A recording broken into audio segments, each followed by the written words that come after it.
तैयार रहिए, स्टार्ट। बिलासपुर छत्तीसगढ़ निवासी सुखदेव के 2 पुत्र थे, जनक राम और पीलाराम। मृत 1967। जनक राम पुत्र सुखदेव मृत 1982 के 2 पुत्र साहेब लाल मृत 1957 और सोनू मृत 2016 थे। स्टॉप। अपील आरती राधाबाई साहेब लाल की पुत्री ने सोनू अब राम नारायण, जय नारायण और रोहित कुमार सभी पुत्र सोनू के विरुद्ध सिविल जज वर्ग 1 शक्ति बिलासपुर के समक्ष एक दीवानी वाद संख्या 31A/1985 संस्थित कर पैतृक संपत्ति में दावा किया, जिसे विचारण न्यायालय ने निर्णय दिनांक 24/11/2000 के द्वारा निरस्त कर दिया। स्टॉप। प्रथम अपीलीय न्यायालय ने 22/2/2002 के अपने निर्णय के द्वारा विचारण न्यायालय के निर्णय को उलट दिया और वादी का वाद आज्ञप्ति कर दिया, किंतु प्रत्युत्तर दाता गण की अपील पर उच्च न्यायालय ने आक्षेपित निर्णय दिनांक 12/2/2007 के द्वारा प्रथम अपीलीय न्यायालय के निर्णय को उलट दिया और अपीलार्थी वादी का वाद निरस्त कर दिया। स्टॉप। अतः वादी अपीलार्थी ने यह अपील प्रस्तुत की। स्टॉपेरा।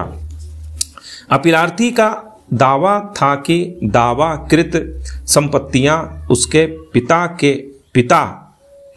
पिता दादा के समय से चली आ रही है और उसने साहेब लाल मृत 1957 एवं मां लक्ष्मीबाई मृत 1984 की मृत्यु के बाद अपने पिता की संपत्ति पर उसका हक है, किंतु उसने जब पटवारी से दाखिल खारिज के लिए कहा तो पटवारी ने बताया कि जनक राम ने पहले ही एक पंजीकृत विक्रय विलेख 1979 के द्वारा सोनू और अन्य के पक्ष में कर दिया है और कि सुखदेव ने पहले ही 1965 अपनी संपत्ति अपने दोनों पुत्रों जनकराम एवं पीलाराम के बीच विभाजित कर दी थी।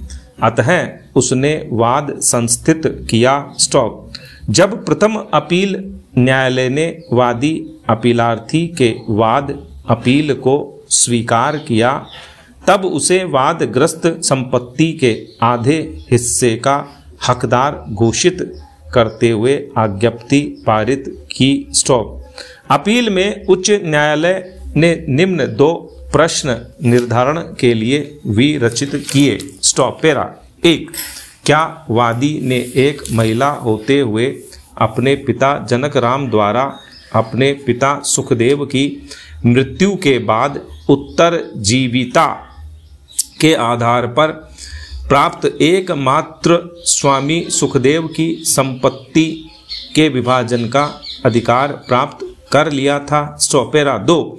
क्या स्वर्गीय जनक राम द्वारा अपने पिता से उत्तराधिकार में प्राप्त वाद संपत्ति भूमि 1965 में सुखदेव की मृत्यु की तिथि पर और 1982 में जनक राम की मृत्यु की तिथि पर वादी के लिए पैतृक संपत्ति हो गई? स्टॉपेरा।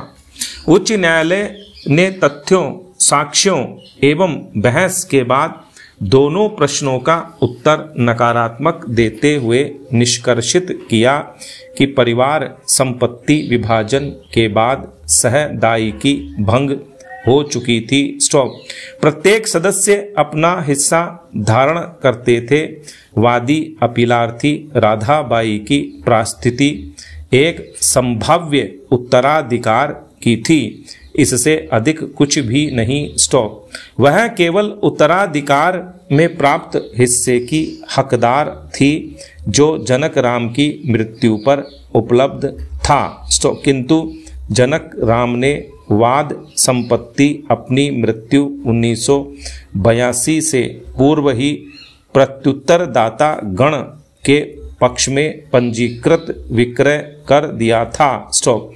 अतः राधाबाई उसे केवल कपट या बिना प्रतिफल के आधार पर चुनौती दे सकती थी, जिसमें वह विफल रही। स्टॉप। अतः मामले में उत्तरजीविता का सिद्धांत नहीं अपितु उत्तराधिकार का नियम लागू होगा।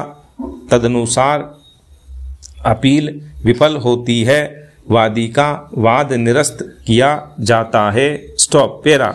निर्णय। 1. सहदायिकी संपत्ति में के हित के न्यागमन के संबंध में उस सुसंगत समय पर हिंदू उत्तराधिकार अधिनियम 1956 की धारा 6 प्रवर्तन में थी, जिसका पठन इस प्रकार है। धारा 6 सहदायिक संपत्ति में के हित का न्यागमन। जबकि कोई हिंदू पुरुष अपनी मृत्यु के समय मिताक्षरा सहदायिकी संपत्ति में हित रखते हुए इस अधिनियम के प्रारंभ के पश्चात मर जाए, तब उस संपत्ति में उसका हित सहदायिकी के उत्तरजीवी सदस्यों पर उत्तरजीविता के आधार पर न्यागत होगा, इस अधिनियम के अनुसार नहीं। स्टॉप।